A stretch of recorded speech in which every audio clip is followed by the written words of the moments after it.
तो hey guys, कैसे हो आप सभी। होप सो आप सभी काफ़ी अच्छे होंगे एंड बढ़िया होंगे। दोस्तों यहाँ पर जो Gcam का पोर्ट मैं आज के इस वीडियो में आपको शेयर करने वाला हूँ, ये मुझे वन ऑफ द बेस्ट लगा पोको F1 डिवाइस के लिए। आज तक हमने काफ़ी सारे Gcam के पोर्ट्स जो पोको F1 डिवाइस पर ट्राई करके देखे, मगर ये जो मुझे वन ऑफ द बेस्ट लगा क्योंकि इसमें जो आउटपुट्स है वो काफ़ी डिसेंट देखने को मिल जाती है। फोटोज़ में आपको डिटेल्स वगैरह काफ़ी डिसेंट देखने को मिल जाती है। जो आपका कलर बैलेंस होता है वो भी आपको काफ़ी अच्छा देखने को मिल जाता है। एंड पोर्ट्रेट मोड में जब आप फोटोज़ को कैप्चर करते हो तो यहाँ पर आपका जो बैकग्राउंड है वो भी काफ़ी अच्छे तरीके से ब्लर हो जाता है। तो यहाँ पर मैं कुछ सैंपल्स आपको शेयर कर देता हूँ जो मैंने अभी कैप्चर किए थे, और साथ साथ आपको यहाँ पर डाउनलोड लिंक भी मिल जाएंगी। वीडियो को बस स्टार्ट से एंड तक देखना। वीडियो अच्छी लगे तो लाइक करना, चैनल को सब्सक्राइब करना। So without wasting any time let's get start. तो यहाँ पर आप देख सकते हो मैंने पोर्ट्रेट मोड में एक फोटो कैप्चर किया है एंड जो डिटेल्स वगैरह जो देखने को मिल रहे हैं वो हमें काफ़ी ज़्यादा डिसेंट यहाँ पर देखने को मिल जाते हैं। बैकग्राउंड जो यहाँ पर ब्लर हुआ है कम्प्लीटली एक अच्छी तरीके से ब्लर हुआ है। आपको यहाँ पर एज डिटेक्शन वगैरह काफ़ी अच्छा देखने को मिल जाता है इस Gcam के पोर्ट के साथ।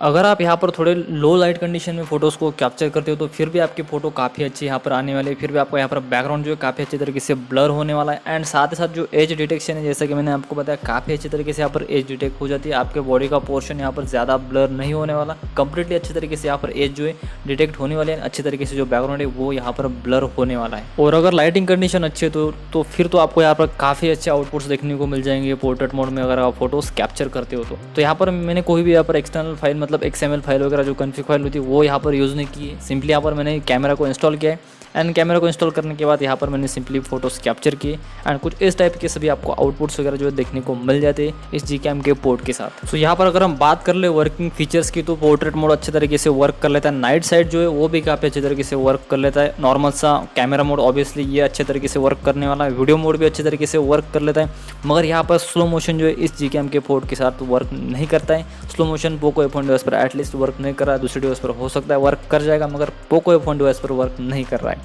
तो यहाँ पर पोर्ट्रेट मोड काफ़ी अच्छे तरीके से वर्क कर लेता है। पोर्ट्रेट मोड में आपको काफ़ी अच्छे फोटोज़ देखने को मिल जाते हो, इसलिए इस Gcam को एक बार ज़रूर से ट्राई करके देखिए। स्लो मोशन के लिए आप दूसरा Gcam यूज़ कर सकते हो। वैसे तो पोको F1 जो है काफ़ी पुराने डिवाइस हो चुकी है, मगर इसका जो कैमरा मॉडल है वो काफ़ी ज़्यादा डिसेंट है। अगर आप Gcam उसको यूज़ करते हो आपके पोको F1 डिवाइस पर तो आपको काफ़ी ज़्यादा डिसेंट यहाँ पर फोटोज़ देखने को मिल जाती है। तो अगर आपके पास पोको F1 डिवाइस होता है इस वीडियो को एक लाइक ज़रूर से बनता है। डाउनलोड लिंक आपको इस कैमरे के मिल जाएंगे कमेंट सेक्शन में, वहाँ पर जाके आप चेकआउट कर सकते हो। मिलता हूँ मैं आपको अगले वीडियो में, तब तक के लिए टाटा और बाय बाय।